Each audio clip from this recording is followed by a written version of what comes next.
Story time about when I lost my virginity to a water slide. So, do you guys know those water slides that you stand in and then they suddenly drop you straight down onto the water slide? If not, look them up on YouTube. There's nothing like them. Ah, yes, the sweet memories of my first time on one of these. I feel that my mental and emotional scars have healed enough to tell this gem. At the time, my girlfriend, now fiance, worked as a photographer for one of those resorts with the indoor and outdoor water parks. One of her perks was that her and a family member or friend could get into the water park for free. So one hot summer day she had off, we both decided it'd be fun to go there and cool down for the day. While we were there, I discovered one of their most thrilling looking water slides. Basically, you stand in this tube and then the slide operator presses a button and the slide drops you straight down like 90 feet before you actually start going down the water slide. Me, being a thrill seeker, of course, had to try it. So I made a great climb up to the top of the slide, stood in line, and finally it was my turn. Once I got in the tube, the operator told me to keep my legs crossed. Now I'm a pretty big heavy guy, so I was like, that's uncomfortable as fuck, I'm not doing that. So there I was, standing in the tube, having a panic attack from anticipation, with my legs not crossed. The operator finally presses the button and the bottom opens and I fall straight down the water slide. Very quickly I realized why they have you cross your legs. Water shot so far up my ass, so fast, I swear I tasted it in my mouth. My body raced down that slide as I questioned every life choice I had ever made. Once I made it down to the bottom, I sat there for a moment, absolutely violated. I felt like someone in an old episode of Law & Order, Special Victims Unit. I built up the courage to finally stand up, and all I could feel was a nice warm stream of water mixed with shit, and maybe a little bit of blood shoot out of my ass faster than a steamboat geyser at Yellowstone National Park. I quickly got off the slide and ran to the bathroom with a trail of shitty water tailing me as the slide operator stared in awe. They had to shut down the slide for the rest of the day, but man was my asshole clean after that.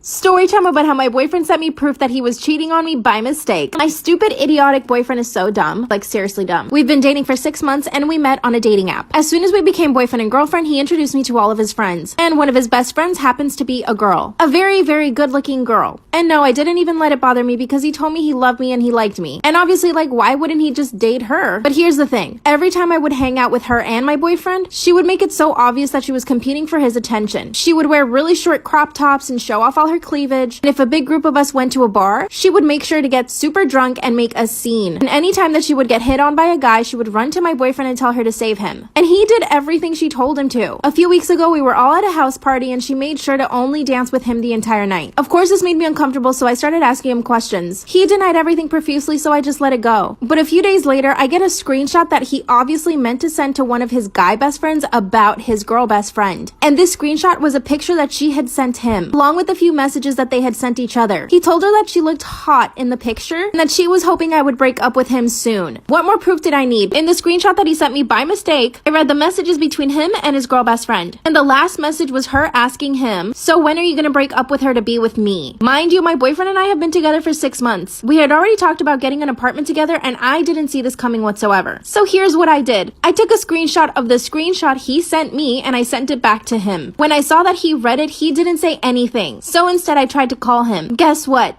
He blocked me. I was at work at the time, so I couldn't leave my job. But I spent the rest of my shift running to the toilet because I had diarrhea. I was nervous and my palms were super sweaty. Mom spaghetti. But seriously, I felt sick to my stomach. After an hour, I realized that he was totally gonna ignore me. I decided to send the screenshot to her. That's when this girl told me to leave them alone and that my boyfriend didn't want to hear from me ever again. I told her that he was the one that needed to tell me that. Then she sends me a picture of him and her kissing. She was ruthless. Once my shift ended, I drove straight to his house, but he wasn't there. I went to the bar where they usually hang out, but they weren't there either. Finally, a few hours later, I get a message from him telling me that I just need to get over him and that the relationship wasn't going anywhere. Oh yeah, and that he was totally in love with his best friend, but he didn't realize it until he started dating me. He even left all of my stuff in a box outside of his house. It's been a week and I still haven't seen his face. I want to get back with him, but I realize he's a bad guy. What do I do?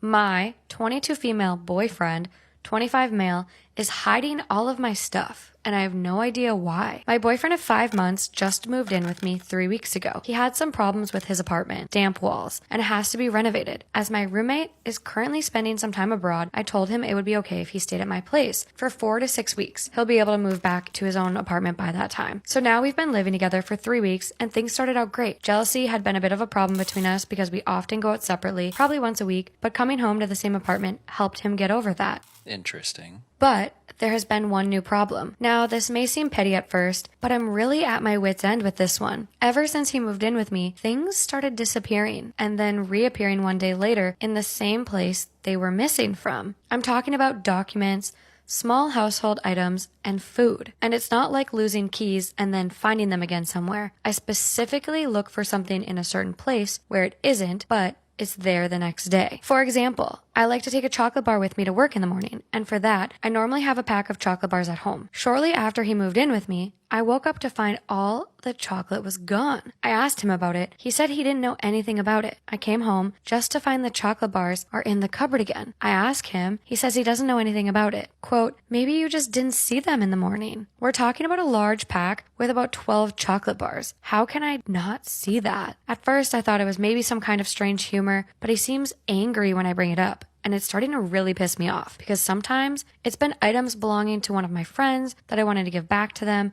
and then couldn't, or it was certain documents I needed for a certain day. Now I have absolutely no idea what this is about. I am not crazy. I just don't understand at all. He gets really angry when I talk about it, saying I'm making this up just to, quote, cause drama. Why should I? I have no idea what's going on. Any ideas? This is like the weirdest shit I've ever heard. While on vacation in a city 8 hours away from home with my girlfriend, we get into a small argument, and this resulted in me leaving her stranded in a downtown area in the middle of the night. I walked back to the hotel 20 minutes nearby to cool off, thinking my girlfriend would eventually make her way back soon after. However, after 2 hours, my girlfriend was escorted back by police. Turned out, her phone was on low battery, leading her to not be able to look up directions on the way back or call for an Uber. She ended up getting lost for an hour and had to later borrow a stranger's phone to call the cops for help. I felt pretty horrible leaving her there. However, given that my girlfriend is already a full functioning adult, I didn't consider the possibility of her phone being dead. She does have a bad habit of forgetting to charge her phone. I threw her a Metro card and stormed away. She ended up overreacting to the whole situation, claiming that I abused her, packing her belongings and calling her sister on the phone to tell her about what I did. Her sister ended up blowing up my phone, calling me cruel and abusive. Mind you, I only left thinking that she'd be able to get home easily. Even though it was a couple hours past midnight, the city was still crowded with people, probably not dangerous like she exaggerated. When my girlfriend was still crying to her sister, she lied and said that she's now feared for her life, possibly implying that I threatened her. In the heat of the moment, I snatched the phone out of her hands to talk to her sister myself. She suddenly screamed to the top of her lungs, another overreaction, took her belongings and ran out of the hotel. I chased her down, but she told me that she had already booked a flight home in the early morning and never wanted to see me again. She kept saying that I hit her when all I did was try to explain myself. Her evidence being the very tiny nail mark I left on her face when she was trying to resist, snatching her phone back and didn't let me talk to her sister. 2 hours later, a police officer knocked on my hotel room as I realized that my girlfriend had gone to the police station and reported me for domestic violence. I gave my statement and they advised me to stop contacting her for the night. I didn't want this incident to ruin my hard-earned vacation, so I decided to stay for the rest of the trip like I had initially planned. After I got back, I tried calling her sister and her mom and they refused to hear my explanation. Her mom even told me that they're still being interviewed by the police to follow up on the domestic violence report. I heard her sister telling me over the phone that I will pay my price. What could that be? My parents are undocumented. Now I'm paranoid that her family, knowing this information, would call the anonymous tip line on my parents. Am I the asshole for getting into a small argument with my girlfriend and then leaving her stranded?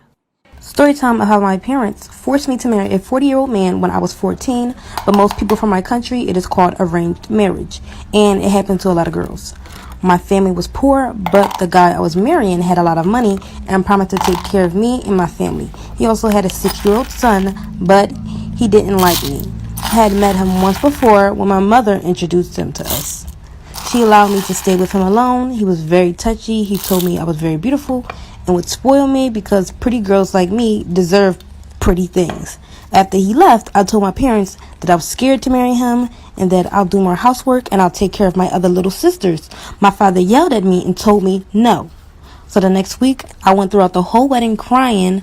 My mom told me to stop because I was messing up my makeup. After we had got married, a couple months later, he grew very abusive.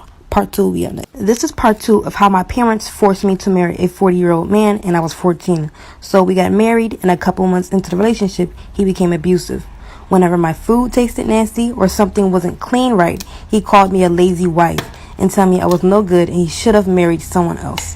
His 6-year-old son had no respect for me. The little boy scratched me, would yell at me, throw stuff at me, and my husband wouldn't do anything about it. I would tell him that I didn't like how his son was treating me, and he stood up and tells me to stay in my place and tells me I'm just a bad mother. I'd cried every night, wishing I could go back home to my mother and father. 2 years later, when I turned 16, I found out I was pregnant. He was so happy about it, and for once, he treated me so sweet.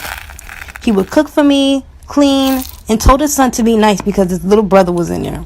When we found out the baby was a girl, he got mad and walked out on me. Part 3 will be up next. This is part 3 of how my parents forced me to marry a 40-year-old man and I was 14. So my husband was excited that I was pregnant, but when he found out I was having a baby girl, he got very upset and walked out of the room. When we got home, he started treating me nasty again. He then started putting his hands on me. He was just very angry at me and never wanted to see his daughter. It took him 3 weeks before picking her up, but even then, he wanted nothing to do with her. As years went on, I became quiet, and I wouldn't speak to him. I would just make sure our home was clean and the children were taken care of. He would just get upset with me that I wouldn't speak to him and accuse me of cheating. He claimed that I was sleeping with other men and that our daughter is probably not even his child. I never understood why, because I was always home because he didn't allow me to go out. But I soon realized he only accused me of cheating because he was cheating the entire time.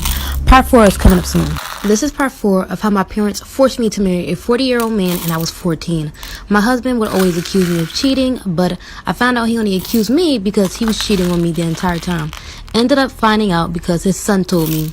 And like I said earlier, his son never liked me in the first place. So when I had made him upset, he randomly said that's why my dad has a new woman.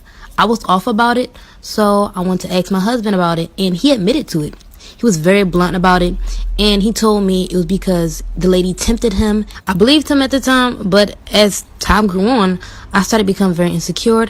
I'd do whatever he want, but it was never good enough because he still kept stepping out of our marriage. On my 19th birthday is when I realized I had to figure out a way for me and my daughter to leave him. He didn't even say happy birthday to me, and that was my husband. I had no money, I didn't own anything, but I took a chance, so I packed whatever I could, and I planned for me and my daughter to run away while he went to work. This is part 5 of how my parents forced me to marry a 40-year-old man and I was 14. So like I said before, I made a plan for me and my daughter to run away while he went to work. When he left, I packed up food, clothes, and took money that we saved up just in case something happened. I woke my daughter up out of her sleep and I told her we need to go. I woke up sun up and I told him we were going to the store and that we would be right back. He went right back to sleep and I gathered our things and took me and my daughter to the train station. She asked where we were going and I told her we were going to see our other family. When we got on the train, my daughter went to sleep and I cried because of all the pain I was put through with my husband. I left and I wasn't able to say goodbye to my mother, father, or any of my younger sisters. I didn't want any of them to know because I knew they were going to try to send me back. And leaving was the best decision that I made of my life. It's now been 23 years and I found my now husband and we're living a better life. And I bless God for allowing me to make. This story time is from a follower and she really needs advice. By the way, we're calling her Ashley and she's 19. And also, please, no one judge her. So, Ashley is a pole dancer. She does OnlyFans, and she has a 72-year-old sugar daddy that pays all of her bills. And Ashley also has a boyfriend, but he knows the work that she does. Well, recently, Ashley wanted to get out of that type of work and go to school for nursing. For the past couple months, she saved up, she quit her job, and she cut her sugar daddy off. Well, something crazy happened. She found out she was pregnant, and she doesn't know if it could be her sugar daddy's or her boyfriend. She didn't plan out school and a baby, and she's afraid that the sugar daddy won't be in the baby's life due to his age, and her boyfriend doesn't work, and she's afraid that he won't be able to financially support her or the baby. So she thought about getting an abortion and not telling anyone. If she could get some other opinions, that would be great. So please give her some advice down below. Story time of my crazy stalker ex-boyfriend. By the way, we're calling him Michael. So me and Michael started talking in the middle of my senior year in high school. I met him at a friend's party and he seemed pretty cool. He was very affectionate. He would take me out all the time. He introduced me to his family. He said he loved me within the first week. He wanted all of my time and he seemed so perfect. Until suddenly he started to get very controlling. He never wanted me to go out anywhere. He didn't like the clothes that I wear. He didn't like any of my friends. He made me feel guilty whenever I tried to do something for myself. After months of dealing with this controlling behavior, I wanted to leave the relationship. He got mad at me. He was threatening to hurt me and himself if I left. I told him I was done. The next day, like any old regular day, I go to school and I come back home. But when I came back home, I open up my door and I see Michael sitting on my couch with a taser. I'll be back for part 2. This is part 2 story time of my crazy stalker ex-boyfriend. So like I said before, I get home and Michael is sitting on my couch with a taser. I ask him, "What are you doing here? And how did you get in?" He's like, "Your mom let me in. I told her you asked for help for homework." I yell and call for my mom and he's like, "Oh, she left. She said she was going to the grocery store real quick." I turn around and try to leave out the house. He runs and shuts the door. And he's like, "Oh, baby, please don't go. Listen, I heard you earlier and I'm sorry for being so controlling. I just love you so much, and I don't want anything to happen to you. I asked him, why did you pop up, and why did you bring a taser? He said, I just wanted to surprise you. And I'm like, for what? He goes into his pocket and pulls out a ring saying he wanted to get engaged, trying to hand me a ring that looked like he got out of a gumball machine. I laugh at him, and he pushes me against the door. It gets real scary after this. Y'all let me know if y'all want a part 3. This is part 3 story time of my crazy stalker ex-boyfriend. So like I said before, he popped up at my house with a taser. He told me he wanted to get engaged, and basically if I didn't say yes, he was going to hurt me. So for the time being, I pretended like everything was okay, and I told him yes, even though the idea of it disgusted me. He told me he wanted to go on a getaway trip and that I should pack my bags. I was like, I have school tomorrow. And he said, you can miss one day of school for your man. I told him no, and he grabbed my arm, telling me to go get my stuff. I went upstairs immediately, and when I got to my room, I tried to call the cops, and I guess he overheard me because he busted into my room, starting to fight me. I don't know how, but we ended up in the hallway, and he fell down the stairs. He became unconscious, and at that moment, I ran out of the house, and I called the cops again, but about an intruder. He ended up waking back up and was arrested, but that wasn't just it. Couple years later, he came around stalking me at school, my job, even my friends and family. Here's another toxic best friend story time and how I ended up having to fight her over her own boyfriend. So we're calling her Regina, and at the time we just graduated college, and that's where she met her boyfriend Kyle. They were together for a couple months, but I never met him, and as the story goes on, you'll find out why. 5 months into their relationship, Valentine's Day is coming up, and I wanted to do a double date. The 14th comes, and she canceled on me last minute, and she literally said, word for word, that she doesn't need her boyfriend being tempted to try to cheat on her on Valentine's Day. I didn't like that because she was implying that I would be the reason why he cheated. Anyways, a couple months later, I planned for us to do another double date for 4th of July. So we went to the beach, and of course, we wore bathing suits. I wore a 2-piece, and she wore a 1-piece with a skirt. When we get to the beach, I start to get undressed. She pulls me aside saying, why are you wearing that in front of my boyfriend? You look like a whore. Like for... Here's part 2 of how I ended up having to fight my toxic best friend over her own boyfriend. So, like I said before, we go to the beach, we start getting undressed, and my friend Regina pulls me aside saying, why would you wear that in front of my boyfriend? You look